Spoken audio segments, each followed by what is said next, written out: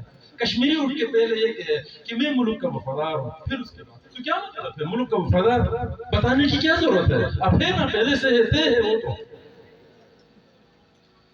تو لہذا میں آپ سے یہ گزارش کروں کہ ایک شعوری بیداری کی ضرورت ہے، ایک شعوری طور پر قوم کو اٹھانے کی ضرورت ہے۔ کشمیری قوم کوئی بری قوم نہیں ہے، میں آپ کے منہ پہ آپ کی تعریف کرنے کے لیے نہیں کہہ رہا۔ ہماری لیڈرشپ میں کمزوریاں رہی ہیں۔ آپ نے استور سے مرحوم امان اللہ کو لا کے لیڈر بنا دیا، آپ نے اس کا ساتھ دیا اور آج تک بھی آپ محبت کرتے ہیں، تو اس کا مطلب یہ ہے کہ آپ اچھے لوگ ہیں۔ اگر آپ متعصب لوگ ہوتے تو گلگت کے آدمی کو اپنا لیڈر نہیں مانتے۔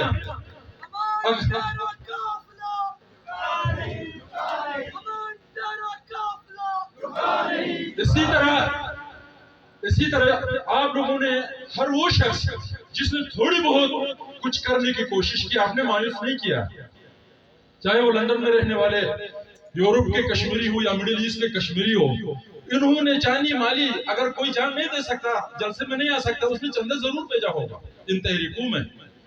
لیکن ہمارے لیڈروں کا مسئلہ ہے کہ وہ لیڈری شروع ہی اس نیت سے کرتے ہیں کہ کس ملک میں اسائلم لیا جائے، تو کشمیری اس کی ساتھ دے کر کیا کریں گے؟ یہ مسئلہ تو یہ ہے۔ مفادات، بکاؤ، جھکنا، یہ چیزیں ایسی ہے جس کی وجہ سے ہمارا کاز جو ہے نا وہ نقصان میں جا رہا ہے۔ کشمیریوں کا اس میں کوئی غلطی نہیں ہے، کشمیری مینز عام آدمی کی کوئی غلطی نہیں ہے۔ تو لہٰذا آپ لوگ ایسے لوگوں کا ساتھ دے دیں جن پر ایمان ہے، آپ کا اعتبار ہے تھوڑا بہت کہ یہ کچھ کرے گا۔ اگر سجاد افضل صاحب کے بارے میں آپ کا خیال ہے کہ یہ باقیوں سے تھوڑا منفرد ہے، بھلے یہ قبائلی سسٹم نہیں چلاتا، مذہبی سسٹم نہیں چلاتا، یہ اسلام آباد کی کسی پارٹی میں نہیں ہے، یہ بڑے خرچے نہیں کرتا، اس کے بڑی گاڑیاں نہیں ہیں، اس کا بڑا بنگلہ، جو بھی اگر جو معیار عام آدمی نے ایک مرتبہ ٹوٹ کے تو دیکھے نا، ان کا ساتھ دے کر تو دیکھے۔ اور آپ کہیں گے اسمبلی کے اندر جانے کا کیا فائدہ؟ بہت بڑا فائدہ ہے اسمبلی کے اندر جانے کا۔ مثلا میں اسمبلی میں گیا، اور باتیں چھوڑ دو، ایک بات میں آپ کو بتاتا ہوں، تمام کشمیریوں کو یہ میں بتانا چاہتا ہوں، 1947 سے آج تک، آج مینس میرے ممبر بننے تک، سن 2009 تک جو بھی قرارداد آئی، جو بھی کوئی بات ہوئی اسمبلی کے اندر، کونسل کے اندر، کہیں بھی یونانیمس لکھا گیا کہ گلگت بلتستان جو ہے پاکستان کا حصہ ہے اور اس کا صوبہ بننا چاہیے۔ میں ایک نے مخالفت کی تو لفظ یونانیمس تبدیل ہو کر میجورٹی ہے۔ کیا یہ فائدہ نہیں ہے؟ ایک کی وجہ سے، اگر دو ہوتے مزاحمت ہوتی، تین ہوتے ہم اس کو پھاٹ پھینک کر کچھ گڑبڑ کرتے، آدھے ہوتے قرارداد ہی نہیں آتا۔ تو یہ فائدہ تو ہے۔ تو ان چیزوں کو مد نظر رکھ کر آپ اپنا فیصلہ کیجئے گا، اور اس میں جو ہے بہت زیادہ الیکشن کا کام جو ہے تھوڑا مہنگا ہوتا ہے، مسائل ہوتے ہیں، تو اس میں زیادہ کچھ کرنے کی ضرورت ہے۔ اگر ہم کچھ کم بھی کرتے ہیں، مطلب سجاد افضل صاحب جیتنے کے لیے لڑ رہے ہیں، اللہ ان کو جتائے گا، ہار بھی جاتے ہیں خدا نہ خواستہ، پھر بھی اپنے نظریے کے لیے یہ جیت کے ہی آئے گا۔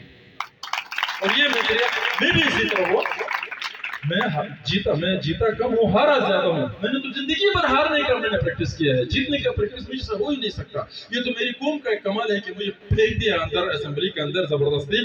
بصورت دیگر ہم جیتنے کے لیے ممبر وزیر، اب ممبر بن کے جو ہے نا آگے وزیر بننا ہے، وزیر بن کے جھنڈے ونڈے لگا کر کاروبار کر کے ٹھیکے لے کر معاملہ، وہ تو ہم نے کرنا نہیں ہے اسمبلی کا ممبر۔ میں آج 10 سال اسمبلی کا ممبر ہوں، میں نے کوئی ایسا کچھ نہیں کیا، تو آگے اگر 10 سال اور بھی ہمیں ممبر بیٹھ کر تو کیا فائدہ ہے مجھے؟ تو یہ ممبری میں اپنی ذات کے لیے نہیں، میں اپنے نظریے کے لیے بیٹھا ہوں۔ اور میری ذات کل ختم ہوگی، میری ذات کل نہیں رہے گی، لیکن یہ قوم رہے گی، یہ دھرتی رہے گی، یہ نظریہ رہے گا، اور دنیا کی وہ بڑی قومیں جو دنیا کے اندر رول کرتی ہے وہ تسلسل کے ساتھ کام کرتے ہیں، وہ افراد پہ نہیں کرتے۔ ہماری طرح یہ جو ہے نا آدمی ہے اور اس کا بیٹا جب تک آئے گا تب تک یہ چلے گا، اور اس کا پوتا آئے گا، افراد پر نہیں، فرد جھک سکتا ہے، بک سکتا ہے، مر سکتا ہے، لیکن نظریہ ہمیشہ کے لیے قائم ہوتا ہے۔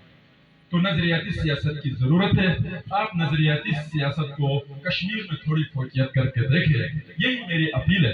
میں نے آپ کا بہت وقت لیا، مجھے معاف کیجیے گا، مجھے آپ نے تحمل سے سنا، جس کے لیے میں آپ کا ممنون و مشکور ہوں۔ آپ سب کا شکریہ۔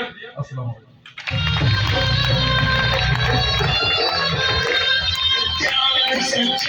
کشمیر کی یاد